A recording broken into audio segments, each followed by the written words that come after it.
Enquanto me apaixono, a moça conta que o agrônomo tá muito machucado, pois tomou a maior surra. O investidor corre para o quarto para ver o amigo e se assusta.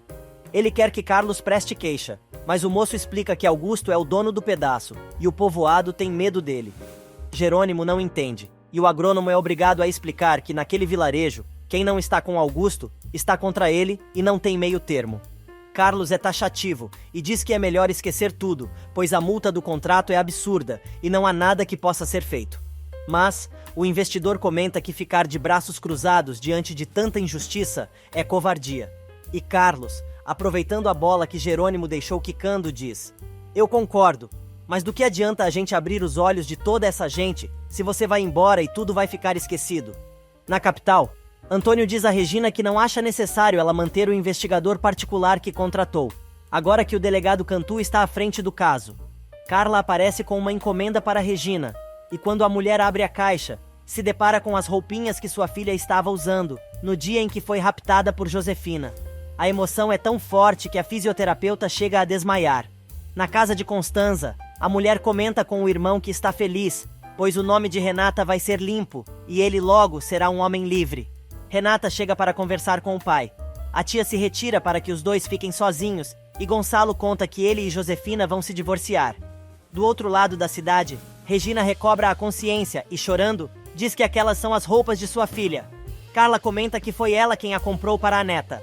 Antônio fica preocupado e quer saber por acaso a mulher pegou o nome do motorista ou a placa do táxi, mas ela diz que não. A fisioterapeuta comenta que aquilo prova que sua filha está viva, e Antônio argumenta que a pessoa que sequestrou a criança deve ter seguido os passos da namorada durante todos esses anos. Enquanto Regina chora, Antônio liga para seu amigo delegado, contando o que acabou de acontecer. Álvaro diz a Augusto que ele precisa estar no dia seguinte, bem cedo, no cartório da cidade, explicando que foi a única forma que encontrou para fazer Jerônimo engolir sua arrogância. O doutor diz ao comparsa que a partir do dia seguinte, a fazenda será dele, pois ninguém vai pagar um valor tão alto pela multa de rescisão do contrato. Mas, logo depois de desligar o telefone, Augusto comenta consigo mesmo que a fazenda não serve para nada, sem Renata em sua vida. Porém, o infeliz jura a si mesmo que tanto as terras de Rafael quanto a filha de Gonçalo um dia serão dele. O arrogante toca a campainha do apartamento e uma linda mulher atende a porta. Sem dizer uma palavra, ele lasca um beijo na garota, fazendo pose de conquistador fatal. Na casa de Constanza, Renata diz ao pai que acha que ela é culpada pela separação dos mais, mas o empresário deixa claro que o casamento dele já estava desgastado há muito tempo e não ama mais a mãe da garota. Gonçalo conta que ele e o filho vão morar em outro lugar, pois pretende deixar a casa para Josefina e Roberta, prometendo não desamparar nunca a garota. Enquanto isso, na empresa, Honório percebe que Adriana está fazendo hora extra e a moça explica que o trabalho está acumulado por causa da saída de Renata. O sujeito resolve perguntar se a moça tem compromisso naquela noite e ela responde que vai jantar com sua mãe. Honório pergunta se também pode ir e Adriana fica animada, contando que pensou em comprar alguma coisa, como uma pizza ou um frango assado. O empresário topa e os dois saem abraçados, mas Daniel não gosta do que está vendo.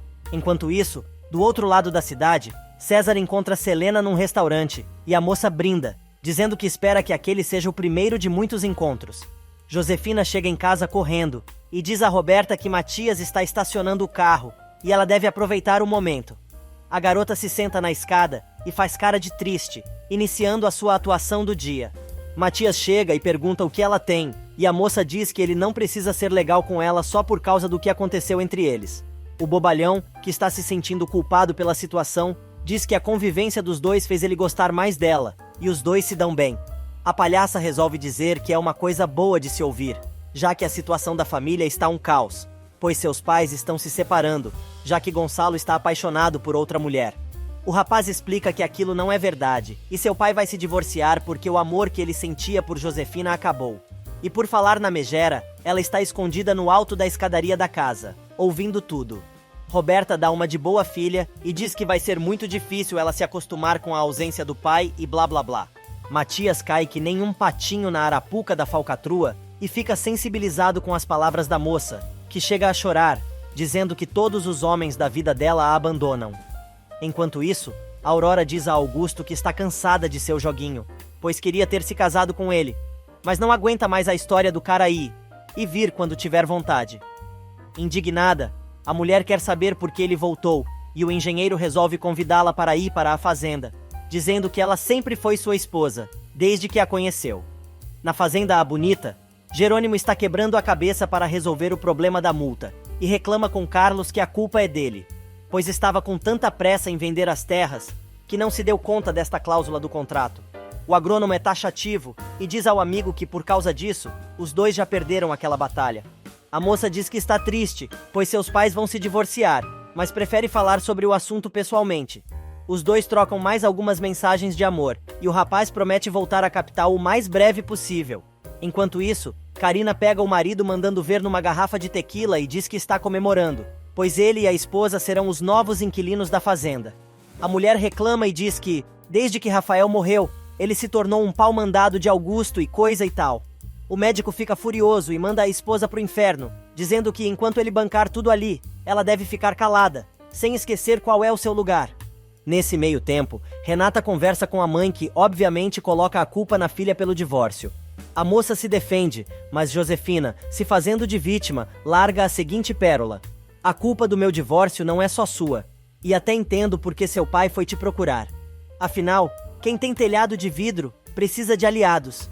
Seu pai quer se separar de mim porque está apaixonado por outra mulher." Renata diz que isso não é verdade, mas a mulher resolve encerrar o assunto, dizendo que não quer falar sobre a separação, pois isso lhe faz muito mal. As duas acabam combinando de tomar café da manhã, juntas, no dia seguinte. Nesse meio tempo, Antônio conta a Regina que o delegado só poderá ir à casa dela pela manhã, mas promete ir atrás da tal Josefina e descobrir a verdade.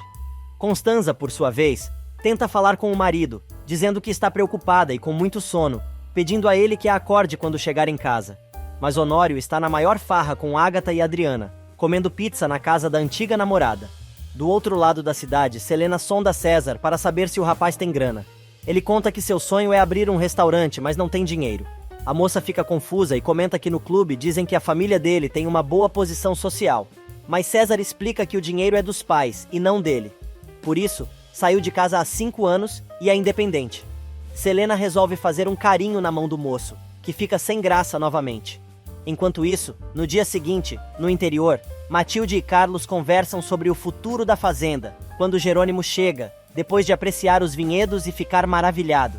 O agrônomo avisa que está na hora de irem ao cartório, mas o rapaz ainda não decidiu o que fazer. Constanza reclama do marido, achando que ele está envolvido demais com Ágata e Adriana. A mulher diz que não se importa, mas acha que ele está passando dos limites e agindo como se fosse pai daquela família.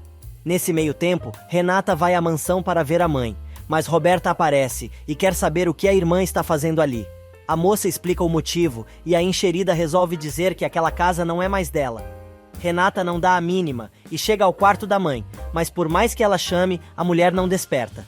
A moça se aproxima e, ao mexer na progenitora, percebe que ela está desmaiada. Na casa de Regina, Antônio e o delegado chegam para ver o pacote que a mulher recebeu, no dia anterior.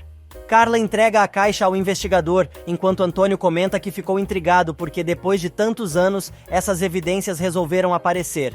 O detetive diz que aquela prova não significa que a garota desaparecida está com a mesma pessoa que mandou a encomenda, mas avisa que tem uma hipótese e diz: "Eu sei que sua filha deveria receber a herança pelo pai, quando completar 25 anos, não é verdade?" Antônio mata a charada e se dá conta que para receber a grana é preciso se fazer presente e é isso que a pessoa está fazendo. O delegado comenta que a herança só poderá ser recebida pela herdeira descrita no testamento de Roberto e essa pessoa é Regininha. O delegado conclui que, ainda que a moça não conheça a sua própria história, com certeza a filha de Regina está viva.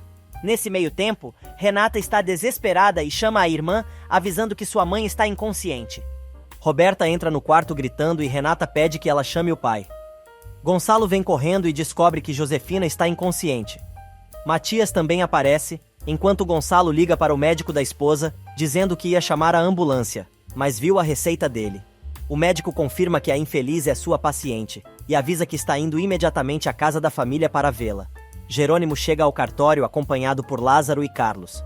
O capataz pede desculpas por sua irmã ter deixado o patrão irritado, mas o rapaz diz que não pode tirar a razão dela por ter dito o que disse.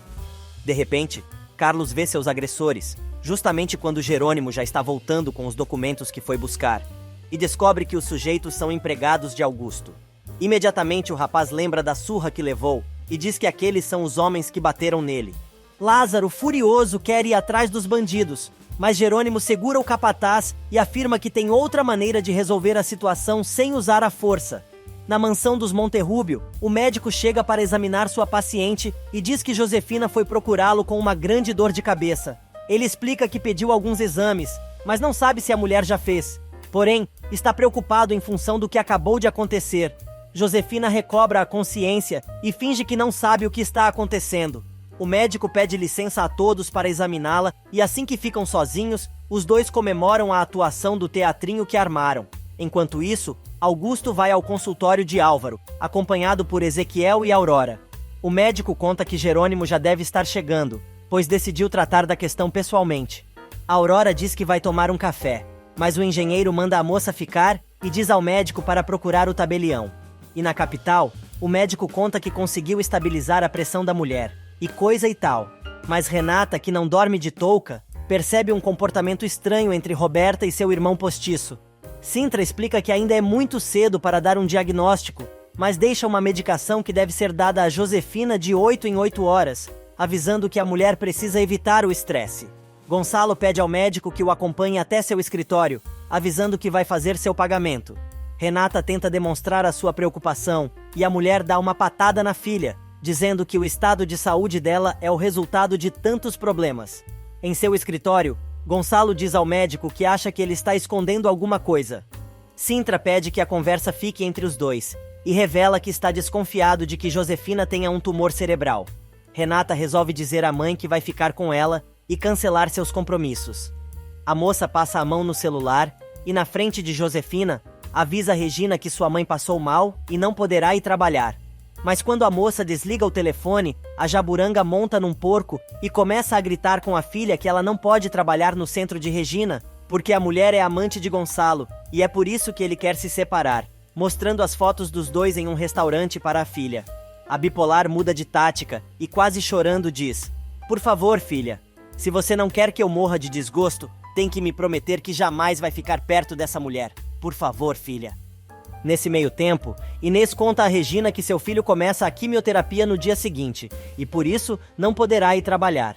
Mesmo tentando ser forte, a mulher acaba chorando e diz estar triste pelo sofrimento que o menino terá de passar por causa da doença. Enquanto isso, Isidro, que está com o menino no barbeiro, também raspa sua cabeça para ficar igual ao filho. Na mansão, Josefina faz a caveira de Gonçalo para Renata, dizendo que o interesse do marido em fazer todo mundo comparecer com serviço social na fundação de Regina não passou de uma artimanha para aproximar os filhos daquela mulher. Renata, no entanto, diz que, para ela, é muito difícil acreditar que seu pai e Regina estejam juntos. Mas Josefina insiste na história e diz à filha que vai dar o divórcio ao esposo, apesar de estar muito magoada com aquela traição. Gonçalo aparece e as duas param de falar no assunto. Ele diz que a esposa tem que fazer os exames que o médico mandou imediatamente, e se precisar de alguma coisa, que ligue para ele. Mas a infeliz não deixa de destilar seu veneno e diz que precisa começar a se acostumar a fazer as coisas sozinhas. Roberta e Renata dizem ao pai que precisam conversar com ele, e o empresário avisa que isso vai ter que ficar para depois. No interior, a galera chega ao escritório do advogado para resolver a peleia sobre as terras de Rafael. E Josefina liga para o comparsa para combinar quando vai fazer os exames falsos que vão comprovar o suposto estado de saúde terminal dela. Do outro lado da cidade, com as fotos de Regina nas mãos, Renata invade o escritório da mulher e quer saber desde quando ela é amante de seu pai. Nesse meio tempo, em Enseada, Jerônimo rasga o contrato que deveria ser assinado e avisa a Augusto que prefere pagar a multa exorbitante que ele impôs do que vender as terras de seu irmão a um bandido como ele.